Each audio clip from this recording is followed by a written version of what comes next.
শিল্পীকে নিয়ে আসলে এভাবে আজকে ও চলে যাওয়ার পর বলতে হবে ভাবিনি, কারণ শিল্পী চলে যাওয়ার পর আমি আজকে পর্যন্ত রুমে যেতে পারিনি। আমার পাশের রুমে সে বসত, আমি আমার রুমে ঢুকতে পারছি না, যেতে পারছি না। ও এখানে আসার পর থেকে সবচেয়ে বেশি আমার সঙ্গে কাজ করেছে। একদম পরীক্ষা বিভিন্ন কমিটিতে, ম্যাক্সিমাম কমিটি আমার যেখানে শিল্পী থাকতোই, ও থাকা মানে আমি নিশ্চিন্ত থাকতাম। এত নিয়মের মধ্যে কাজ করতো, এত সময়ের মধ্যে সব করতো, এত গোছানো কাজ করতো, ভাবতেই দিত না কিছু যে আপা সব ঠিক আছে। সেই শিল্পীকে হারিয়েছে। বিভাগের সবচেয়ে আরও অনেকেই আছে, কিন্তু শিল্পী একটু অন্যরকম ছিল কাজের ক্ষেত্রে। আমি শিল্পীকে দেখেছি একদম আমার সঙ্গে তো লাগানো রুমটা, সকালে ওকে দেখেই আমার দিনটা শুরু হতো একটা হাসি মুখে। নাস্তা খাওয়া, দুপুরের খাবার সব আমার সঙ্গে শেয়ার করতো। এই জন্য করতো যে ও এত স্বাস্থ্য সচেতন ছিল। ও সব অর্গানিক খাবার খেত, ও কখনো বাইরের খাবার খেত না। ও বাসা থেকে খাবার নিয়ে আসতো এবং সেই খাবারটাও ঢাকা শহরে না, ওর বাড়ি থেকে আসতো সবজি মাছ সব কিছু। তো সেটা সে আমাকে খাইয়ে তারপরে শেখে। সেগুলো আমি ভুলবো না। আমি রুমে ঢুকলে এবার দৌড় দিয়ে আমার রুমে আসতো। আমি সবচেয়ে বেশি মিস করি শিল্পীকে। আমি জানি না কেমন করে আমি আমার রুমে কবে যাবো। আমার রুমে অনেক কাগজপত্র আছে, কালকে আমি অন্য একজনকে দিয়ে তালা খুলিয়ে কয়েকটা জিনিস আনিয়েছি। আমার ওদিকে ঢুকতে ইচ্ছে করে না। এতদিন গিয়েছি যে শিল্পী আছে, হাসপাতালে আছে বা বাসায় আছে, ও তো আছে, আসবে। এখন জানি না আমি কী করবো। আমাদের সবাইকে একদিন চলে যেতে হবে, কেউ থাকবো না। ওই আমার রুমটাও খালি হবে, সবার রুমই খালি হয়ে যাবে। আমরা পৃথিবী থেকেই চলে যাব সবাই। শিল্পী অনেক কষ্ট পেয়ে চলে গেছে, অনেক কষ্ট পেয়েছে ও। এরকম দেখেছি যখন জয়েন করতে আসছিল অধ্যাপক হিসেবে, সেদিন আমার সঙ্গে ওর দেখা হলো। ভাইয়াও এসেছিলেন রুমে। আমি যখন রুমে গেলাম, ভাইয়াকে দেখলাম রুমে, ভাইয়ের সঙ্গে কথা বললাম, শিল্পীর সাথে কথা বললাম, খুব হাসি খুশি। অধ্যাপক হয়েছে সে, ওর সেই হাস্যোজ্জ্বল মুখে আমার হাসছে। আমি হাসপাতালে গিয়েছিলাম, ওর যেদিন মারা গেল তার আগের দিন আপা রাজশাহীতে ছিলেন। আপা আমাকে ফোন করেছেন যে শিল্পী আইসিইউতে, তুমি যাও চলে। আমি তো রাজশাহীতে আছি, তো আমি এমনিতেও যেতাম। আপাও ফোন করেছেন, আমি গেলাম। যাওয়ার পর ভাইয়াকে ফোন দিলাম, ভাইয়া তখন ছিলেন না। পরে আমি হাসপাতালে ঢুকি নেই, বিকেলে আশেপাশে ছিলাম অনেকক্ষণ। ভাইয়া আসলে সন্ধ্যার পরে তখন আমি ঢুকলাম। ঢুকে ওনার সঙ্গে কথা বললাম। তখন ও এইচডিইউতে ছিল, যার ফলে ওখানে তো ঢুকতে দিচ্ছে না কাউকে। আর আমি এত এরকম কষ্টের চেহারাটা আমি দেখতে চাই না, আসলে আমি নিতে পারি না। আমার হার্টের সমস্যা আছে, আমি পারবো না। আর শিল্পীকে একটু বেশি ভালোবাসতাম হয়তো, সেটা এখন আরও বেশি ফিল করছি। ওখান থেকে সব ডিটেলস দিয়ে আমি আমাকে জানালাম কোন ডাক্তার দেখছেন, কী অবস্থা। আপা আবার ডাক্তারদের সাথে কথা বললেন। আপা বললেন যে কী অবস্থা সব কিছু জানো। আমি আপাকে জানাচ্ছি, আপাও সেটা মানে সবসময় আপা মানে শিল্পী কেমন আছে এই বিষয়টা নিয়ে আপা উদ্বিগ্ন ছিলেন, যোগাযোগ রেখেছেন আমার সাথে বা অন্য কারোর সাথে, যেভাবেই হোক। একটা বিশ্ববিদ্যালয়ে একটা চেকও দেওয়া হয়েছে, সেটা শিল্পীর নামে ঠিক করে দেওয়া হবে। আমরা চাইবো যে সেই চেকটা যাতে অপিল করে করে ওদের কাছে দিয়ে দেওয়া হয়। সেটাও পৌঁছে দিতে পারিনি, তার আগেই খবরটা এসছে। ঠিক শিল্পী মারা যাওয়ার কিছুক্ষণ আগে ভাইয়ের সাথে আমি ফোন করেছিলাম 3:30 পৌনে 4টার দিকে। তো ভাইয়া বললেন যে আপনি আসেন, ওকে ওয়ার্ডে নিয়ে এসছি, আপনি দেখতে পারবেন। আমি বললাম ঠিক আছে ভাইয়া, আমি বাসায় যাই, বাসায় যেয়ে আমি যাব। পরের দিন আমি গাড়ি থেকে নামতেই পারিনি। 4:30 পৌনে 5টার দিকে হঠাৎ ফোন আসলো যে শিল্পী নাই। তো যেটা হয় যে আমি ওই খবরগুলো আসলে আমি একটু উইক হয়ে যাই, আমার শরীরটা অবসন্ন হয়ে আসে। গাড়ি থেকে নামবো, আমার গাড়িতে যারা ছিল তখন আমি নামছিলাম। কোনো রকম বাসায় গেলাম, যে আমি কথা বলে জানতে পারলাম যে হাসপাতালে পৌঁছানোর সময় দেরি হবে। ও বিশ্ববিদ্যালয় আসবে, ওখানে চলে এসেছিলাম। পরে আমরা জানাজা শেষ হওয়ার বাসায় গেছি। তো সবচেয়ে বেদনার যেটা, সবচেয়ে কষ্টের যেটা, আমি একজন মা, আমি জানি একজন মা হারানো যে সন্তানের জন্য কত কষ্টের। আমার শিল্পীকে আমরা হারিয়ে গেছি, ফেলেছি, কিন্তু দুটো বাচ্চা আছে, ওদেরকে আমি ছোটবেলা দেখেছি, জন্মযোগ ছোট, বড় হয়েছে, ভালো রেজাল্ট করেছে। শিল্পী সবসময় ওদের কথা বলতো। আমি আল্লাহর কাছে দোয়া করবো যে ওর যে স্বপ্ন ছিল বাচ্চাদের নিয়ে, সেই স্বপ্নটা যেন পূরণ হয়, ওর বাচ্চারা যেন মায়ের স্বপ্ন পূরণ করে। সবারই হয়তো মা তো কারো আমাদেরও নেই, কিন্তু ওরা খুব কম বয়সে হারিয়েছে, এটা খুব বেদনার। আমি বলবো যে সবাই যেন, আল্লাহ যেন মানুষকে এত কঠিন অসুখ না দেয়, এত কঠিন অসুখ যেন আল্লাহ মানুষকে না দেয়। এই রোগের একটা ওষুধ আবিষ্কার হোক তাড়াতাড়ি, আল্লাহর কাছে এই প্রার্থনা করি।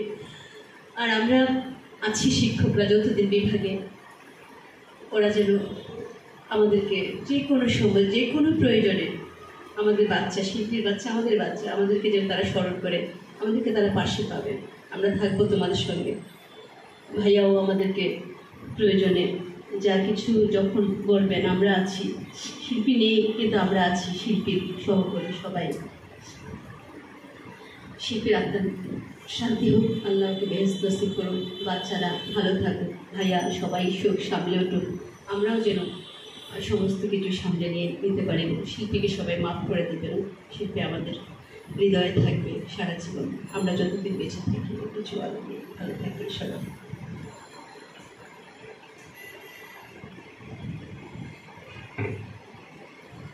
2.5 বছর ক্যান্সারের সাথে বসবাস, আমি জানি না তিনি কত বেশি কষ্ট পেয়েছেন, কারণ অনেকের পরিবারে এরকম আছে আমার ধারণা।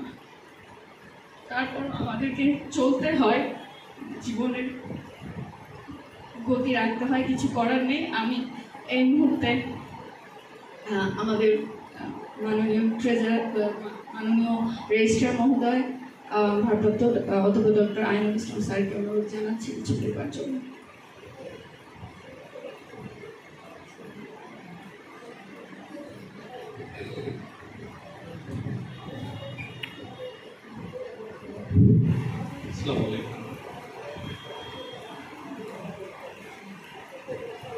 আসলে কোন থেকে শুরু করবো আমি বুঝতে পারছি না। গত বছর আমি শিক্ষক সমিতির সভাপতি ছিলাম, লুৎফর রহমান ছিল সাধারণ সম্পাদক। একদিন লুৎফর রহমান বলতেছে, স্যার একটা মিটিং দিতে হবে। তুমি কেন? তা বলে যে আমাদের শিল্পী ম্যাডামের সে অসুস্থ, তার বিষয়ে একটা মিটিং দিতে হবে। আমি কি হয়েছে তার? ওই যে তার মরণ ব্যাধি, ক্যান্সার হয়েছে। আমি কি বলেন আপনি? তাকে তো দেখে কিছু বোঝা যায় না। তো জি স্যার, একটু দেখি না, দেখেন না। এর পাশাপাশি আজকে উপস্থিত আছে আবুল হোসেন, প্রফেসর সেলিম, কামাল, ডক্টর কামাল হোসেন। তারা বলছে, স্যার দ্রুত একটা মিটিং দেন, তার ইন্ডিয়া যাওয়া দরকার, তার কিছু আমাদের সহযোগিতা করা দরকার, সহায়তা করা দরকার। আমরা মিটিং দিলাম এবং সকল শিক্ষক এক বাক্যে কিছু সহায়তা করার জন্য কিন্তু তারা সবাই এগিয়ে এসছে। ইন্ডিয়া গেলেন, ফিরে আসলেন। আমি মনে করলাম যে বোধহয় অনেকটা সুস্থ হবে এবং ফিরে আসবে আমাদের মাঝে। তারপরেও কিছুদিন পরে বললো যে উনি আবার যাবেন, আবার কি টেস্ট করবেন, প্রচুর টাকা পয়সা লাগে। তারপরে আমরা একটা মিটিং করলাম, করে আমরা তখন কিছু আমরা দিতে পেরেছি আর কি। আমরা চেষ্টা করেছি, কিন্তু তারপরে যখন খবর পেলাম যে উনি 26 তারিখ 4:37 ঠিক এই আকস্মিক এই খবরটা হতে, এর আগে যেন আইসিইউতে ছিলেন। আমি শুধু ফেসবুকে দেখেছি যে উনি অসুস্থ, ওনার জন্য যেন আমরা শিক্ষকরা কিছু করি, এই একটা আবেদন ছিল। পরে আমাদের বর্তমান যে শিক্ষক সমিতির প্রেসিডেন্ট সেক্রেটারি, তারাও চেষ্টা করছে। এই অবস্থায় খবর যে উনি আর আমাদের মাঝে নেই। সুতরাং আমি যেহেতু শিক্ষক সমিতির সভাপতি হিসেবে ওই সময় কিছুটা চেষ্টা করেছি আমাদের শিক্ষকদেরকে নিয়ে, সেই জায়গা থেকেও আমার কোনো তৃপ্তি নাই, কারণ আমরা তাকে বাঁচিয়ে রাখতে পারিনি। আজকে এখানে গত পরশুদিন আমাদের লিসি আপা আমাকে প্রথমে ফোন করে এক ধরনের একটু রাগস্বরে কথা বললেন যে আপনাদের একজন সহকর্মী মারা গেছে, আপনারা কিছু করছেন না কেন? তখন আমি বললাম যে আপা ঠিক আছে, আমি দেখছি, আমি শুধু প্রিপারেশন নেব। পরে উনি বললেন যে কিছু করা লাগবে না, আমরা প্রশাসন থেকে করব, আপনি অ্যারেঞ্জ করেন। গত পরশুর সন্ধ্যার কথা, এটা সন্ধ্যার পরে। তারপরে আজকে উনি বারবারই খবর নিচ্ছেন যে কিভাবে কি হচ্ছে না, এত ব্যস্ততা, নানান ধরনের আমরা সমস্যার মধ্যে দিয়ে আমাদের সময় যাচ্ছে। তারপরে কিন্তু আজকে আমরা করতে পেরেছি। সবচেয়ে আরো বেশি ভালো লাগছে আমার যে শিল্পীর হাজবেন্ড, আমি ডিন মহোদয়কে বলেছি যে তার পরিবারের কোনো সদস্যের সঙ্গে আপনি যোগাযোগ করতে পারবেন কিনা, উনি তার সাথে সাথে কিন্তু উনি যোগাযোগ করেছেন এবং আজকে এসছে। এবং সবচেয়ে আমার যে আমিও তো বাবা হারিয়েছি আমি যখন ক্লাস 1-এ, এবং মায়ের যে নিরলস প্রচেষ্টায় আমাদের 5 ভাইকে উনি মানুষ করেছেন। আজকে আমাদের যে দুটি সন্তান সামনে আছে, আমি বাবাদেরকে একটু দাঁড়াতে বলবো, একটু আসতে বলবো, আমরা সবাই তাকে দেখি, তাদের জন্য দোয়া করি। একটু আসবে সামনে। তারা এই 2জন টুইন। আমার সেই দিনগুলোর কথা মনে পড়ছে, বাবার চেয়ে মায়ের দরকারটা কিন্তু বেশি সন্তানদের জন্য দেখেছি। কিন্তু এই 2 বাবা আমার মানে কি বলবো আর কিভাবে বাকি জীবনটা তারা মা ছাড়া তারা অতিবাহিত করবে। তোমরা কিছু তোমার মাদের সম্পর্কে একটু কিছু। আসসালামু আলাইকুম সবাইকে। আমি আমার আম্মুকে আমি সারা জীবনে শুধু হার্ডওয়ার্ক করতে দেখেছি। তিনি সবসময় তার আর্টিকেল নিয়ে কাজ করতেন, যে কত তাড়াতাড়ি কাজ করে আর্টিকেলগুলো পাবলিশ করে প্রমোশন পাওয়া যায়। তিনি ছিলেন সবসময় হার্ডওয়ার্কিং। তাকে আমি অলসতা মানে তার মধ্যে একটুও দেখিনি। সবসময় চেষ্টা ছিল যে কিভাবে উপরে দিকে যাওয়া যায়। আমাদেরও তিনি তাই শিখিয়েছেন যে বাবা, তোমরা কখনো অলসতা নিজেদের মধ্যে রাখবে না, চেষ্টা করবে যেন পরিশ্রম করে সবসময় উপরের দিকে কিভাবে ওঠা যায়। তো আমরাও সেটাই চেষ্টা করছি, যেন আম্মু যেরকম আমাদের দেখতে চেয়েছেন, সফল দেখতে চেয়েছেন, আমরা 2 ভাই চেষ্টা করবো যেন সেরকম ভাবেই সফল হয়ে আম্মুকে দেখাতে পারি। আপনারা সবাই দোয়া করবেন আমার আম্মুর জন্য। আসসালামু আলাইকুম সবাইকে। আব্বু যেটা বললো, আম্মু সবসময় হার্ড ওয়ার্কিং ছিল, আমাদের দেখাশোনা করতো। দিনের বেলা ভার্সিটি থেকে আসতো, সবার আগে আমাদের কাছে আসতো যে আমার 2টা বাবা কেমন আছে, সকালবেলা খেয়েছে কিনা, দুপুরবেলা খেয়েছে কিনা। আমাদের দেখাশোনা করার পরে আম্মু ভার্সিটির কোনো কাজ থাকলে সেটা করতো, কপিগুলো দেখতো যেগুলো শিক্ষার্থীরা পরীক্ষা দিয়েছিল, বা তার আর্টিকেল নিয়ে এসে রিসার্চ করতো। আর্টিকেল নিয়ে সবসময় পড়ে থাকতো যে আমি একটা ভালো আর্টিকেল লিখলে আমার সুনাম হবে, আমার প্রতি মানুষের শ্রদ্ধা বাড়বে, আমি তাড়াতাড়ি প্রফেসর হতে পারবো। আমার আম্মু সবসময় ইচ্ছা ছিল যে সে প্রফেসর হবেন, এই জন্য তিনি সবসময় আর্টিকেল নিয়ে অনেক ব্যস্ত থাকতেন। তার মধ্যেও আম্মু আমাদেরকে সময় দিতে পেরেছিল, আমাদেরকে নীতিকথা শিখাতে পেরেছেন, এবং আমাদের সবসময় বলেছেন যে অলসতা করা যাবে না। এবং আমরা এখন সার্বিকভাবে চেষ্টা করব যে আম্মু আমাদের যেই স্বপ্ন দেখিয়েছেন, আম্মু যে স্বপ্ন দেখতো সেই স্বপ্নগুলো পূরণ করার। সবাই আমার আম্মুর মাগফিরাতের জন্য দোয়া করবেন। আসসালামু আলাইকুম।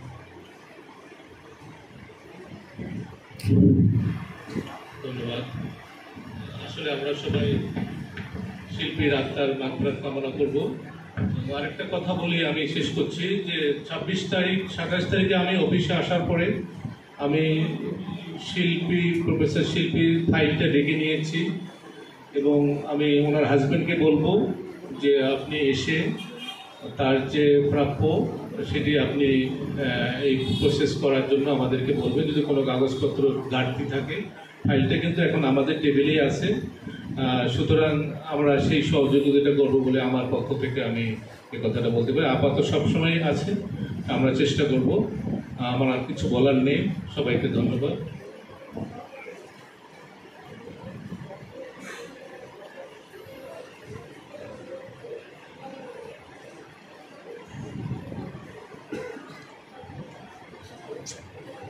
এবার আমি আমাদের মাননীয় ট্রেজারার অধ্যাপক ডক্টর হুমায়ুন কবির চৌধুরী স্যারকে অনুরোধ জানাচ্ছি কিছু বলার জন্য।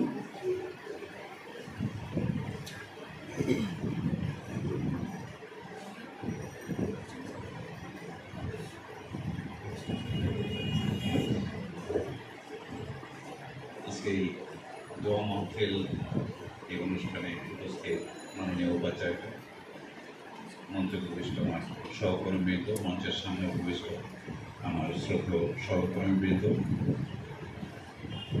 শিল্পী ম্যাডামের উপস্থিত ওনার হাজব্যান্ড, দুজন সন্তান এবং বাংলা বিভাগের সম্মানিত শিক্ষকবৃন্দ এবং বাংলা বিভাগের সম্ভবত শুধুমাত্র বাংলা বিভাগের কিনা হয়তো অন্য বিভাগেরও হইতে পারে আমার ছাত্রছাত্রীবৃন্দ, আমি খুব সংক্ষেপে ওনার সাথে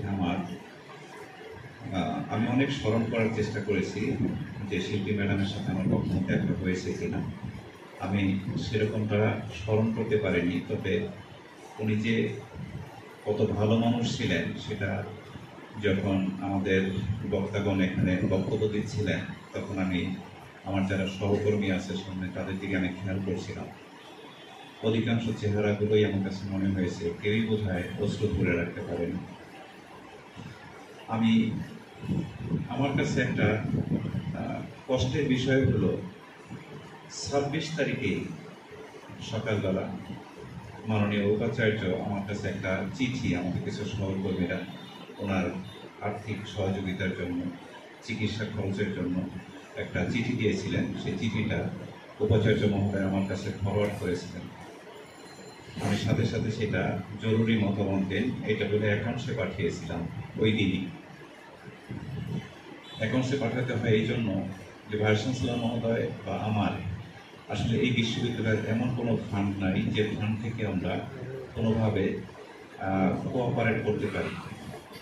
হয়তো কিছুটা ফান্ড আছে, সেই ফান্ডটা আসলে আমরা জয়েন করার পরে ওই ফান্ড থেকে কোনো কিছু পাই,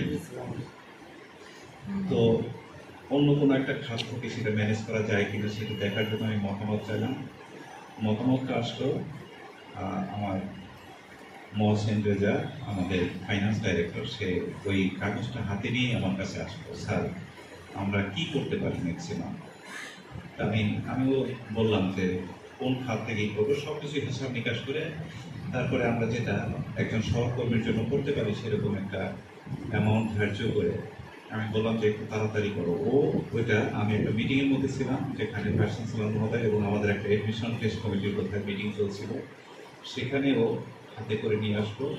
চেকটা আমি সই করলাম, সই করার কিছুক্ষণের মধ্যেই শুনতে পেলাম ওই চেকটা আমি তখনও পর্যন্ত আমার হাতে, আমি শুনতে পেলাম যে উনি মৃত্যুবরণ করেছেন।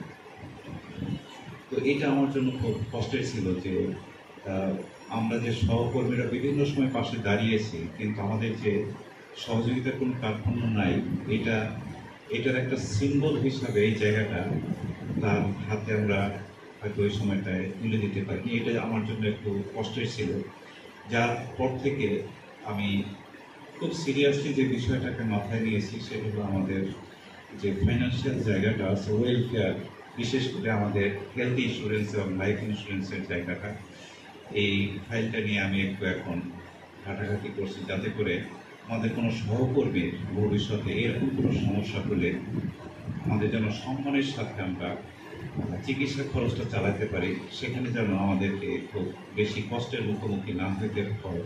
সেটার জন্য আমার মনে হয় যে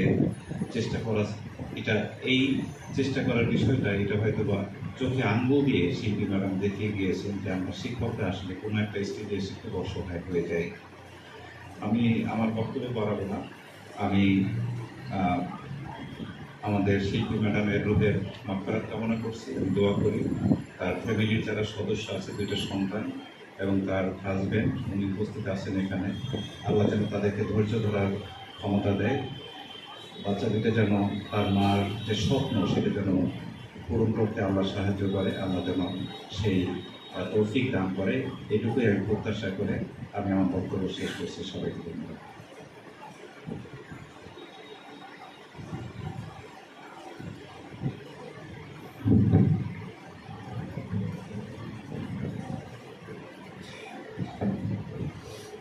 আমাদের সবাইকেই একদিন না একদিন যেতে হবে, কিন্তু আমরা কাউকে অকালে হারাতে চাই না। বাবা মা তো বুড়ো হয়ে বিছানায় পড়ে গেলেও না, থাক দেখি, সেখানে আমি জানি না অনেক কাব্য নিশ্চয়ই আস্তে আস্তে স্ট্রং হবে, মেনে নেবে এবং মাকে মনে রেখে ওরা এগিয়ে যাবে। তো এই মুহূর্তে আমি আমাদের অভিভাবক মাননীয় উপাচার্য অধ্যাপক সাদেক হালিম পিএইচডি আপনাকে অনুরোধ জানাচ্ছি তার অনুভূতি ব্যক্ত করার জন্য।